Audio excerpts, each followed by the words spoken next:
Je m'appelle Armand et je suis alcoolique. Cette phrase, je l'ai prononcée pour la première fois le 1er juin 1988. Cela fait donc maintenant 37 années.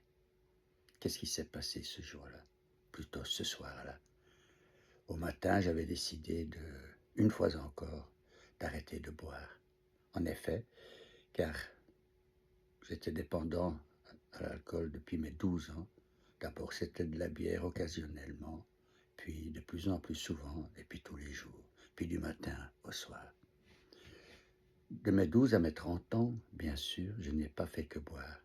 J'ai eu des périodes d'abstinence où déjà je me rendais compte que j'avais un sérieux problème.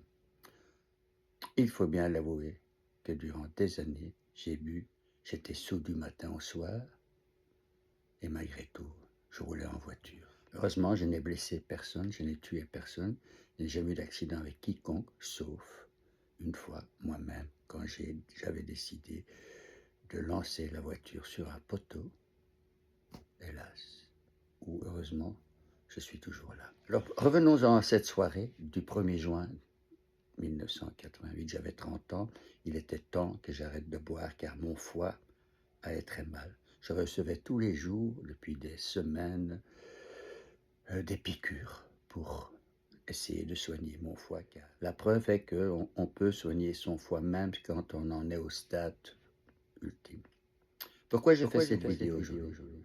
Tout simplement parce que l'alcoolisme est un fléau, ça tout le monde le sait. C'est une drogue douce pour certains, dure pour les autres, et surtout, c'est une drogue que l'on peut acheter au coin de la rue. Tout le monde y a accès. Beaucoup de gens, beaucoup de personnes, d'hommes et femmes, boivent en cachette. Et c'est là que ça devient un problème. C'est quand on culpabilise. Je me souviens, le matin, je me levais, la première chose que je faisais, c'était vomir dans la salle de bain.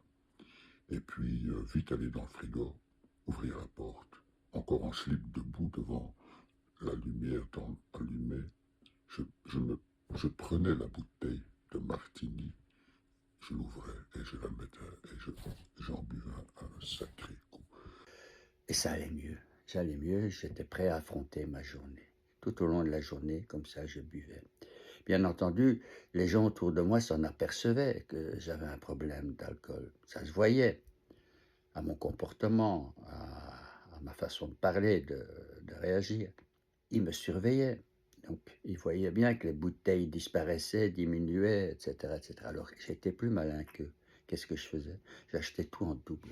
Martini, 2 bouteilles à la place d'une. Le vin, pareil. La bière, pareil. Comme ça, je pouvais jouer avec la quantité et tricher. J'ai caché des bouteilles partout, dans les placards, derrière, partout. Alors pourquoi parler de l'alcoolisme aujourd'hui? Tout simplement parce que 37 ans, c'est un sacré bail. Donc depuis 37 ans, je buvais d'abord du coca et puis de l'eau. Et depuis 23 ans, je ne bois que de l'eau et du café. Est-ce que j'ai eu des moments de doute? Bien sûr. Des moments de rechute? Jamais. Jusqu'à aujourd'hui. En effet, il faut dire une chose, ce qui est certain, c'est que on peut toujours trouver une raison pour boire à nouveau. C'est simple. Il vous arrive une tuile, un souci, chagrin d'amour, vous avez perdu votre boulot, votre femme vous quitte, vous vous engueulez, vous êtes dans les ennuis financiers. C'est facile. C'est plus facile en effet de plonger à nouveau et de boire. Mais on peut s'en sortir. Il suffit de dire non. Comme je vous l'ai déjà dit, j'ai commencé à boire à 12 ans et j'ai arrêté plusieurs fois. Pendant 1 an, pendant 1 an et demi. Et puis je me disais, ah, tu vois, Armand, tu es capable d'arrêter de boire pendant 1 an, donc ça veut dire que tu gères ta boisson, tu es plus fort que la boisson, plus fort que l'alcool. Donc tu peux te permettre de reboire un verre de temps en temps quand tu vas au restaurant. Mais le problème revient très vite car on retourne au restaurant tous les jours pour avoir une raison de boire. Et là, c'est là qu'on voit, j'ai essayé 3-4 fois d'arrêter et de recommencer. Et à chaque fois, c'était pareil. Je pensais pouvoir gérer ma boisson, mais on n'y arrive pas. On est esclave, on est drogué, tout simplement. Alors aujourd'hui, comme vous le savez, depuis 2024, janvier 2004, après une longue errance médicale, j'ai découvert que j'avais un adénocarcinome, une tumeur au poumon de stade 4. Elle est inopérable, pas de radiothérapie possible. La seule chose qu'on peut espérer, c'est grâce à une chimiothérapie associée à une immunothérapie, de prolonger tout simplement ma vie. Alors, ça fait quelques mois, quelques semaines déjà que je me posais la question, et finalement, est-ce qu'il ne serait pas temps de me faire plaisir et de me dire qu'après 37 années d'abstinence, est-ce que je n'aurais pas droit à un verre d'alcool pour encaisser cette maladie? Est-ce que je n'ai pas droit de mourir tranquillement en me faisant plaisir régulièrement et en disant voilà, j'ai envie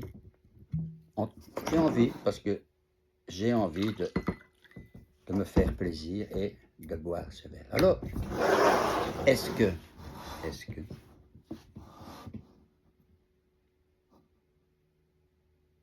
qu'est-ce qui est mieux? Est-ce que c'est mieux de mourir à jeun, ou tout simplement, puisqu'il n'y a plus grand-chose à faire, pourquoi ne pas profiter des derniers mois, dernières années, je n'en sais rien, de se faire plaisir, de boire un verre, de manger un bon morceau?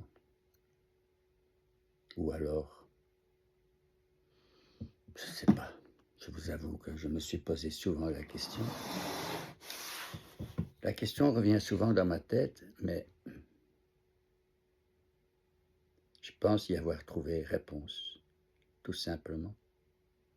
Si après 37 années d'abstinence, certains diront que c'est long, ça fait longtemps, c'est impossible, que ce n'est pas difficile. À partir du moment où l'on se donne une règle et qu'on se dit, on ne s'interdit rien, on s'autorise tout, mais c'est nous qui choisissons.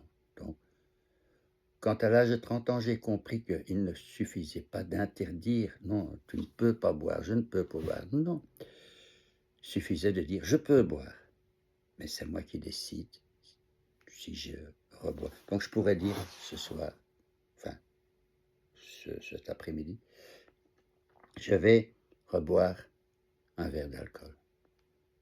J'ai cette possibilité, et personne ne me l'interdira, ni ma femme, ni mes enfants, personne, parce que tout simplement, c'est ma vie. Alors, puisque c'est ma vie, et puisque je vais mourir prochainement, comme nous tous, nous allons tous mourir, rien de dramatique, sauf que peut-être, moi, ce sera un petit peu plus rapide, mais qu'importe. Alors j'ai décidé que je préférais mourir lentement, mois après mois, en pleine conscience. Cela veut dire que, ça ne veut pas dire que je veux profiter de ma mort, non. Je veux tout simplement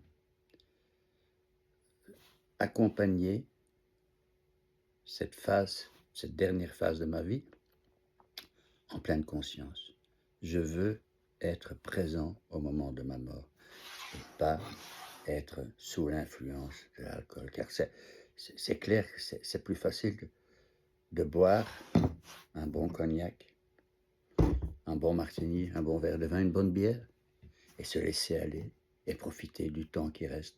Me mettre dans le jardin, un verre à la main, oui, ce serait bien, mais ce ne serait pas moi. Ça, aujourd'hui, bientôt le 1er juin, je fête mes 37 années d'abstinence. Mais au fait, finalement, ce n'est pas vraiment une victoire, parce que ça a été très simple. Il suffit de dire « je peux », mais je ne veux pas. Un jour à la fois au début, après on n'y pense plus, bien sûr. Aujourd'hui, ma femme, ma famille, tout le monde boit devant moi au restaurant. Cela ne me gêne absolument pas. C'est devenu un automatisme de demander un verre d'eau depuis toutes ces années. Alors voilà. Pourquoi j'ai fait cette vidéo aujourd'hui? Tout simplement pour dire qu'on a toujours le choix dans la vie. Et ce n'est pas parce qu'il nous arrive des moments difficiles ou une tuile que pour cela il faut sauter sur la moindre occasion et reprendre un verre d'alcool.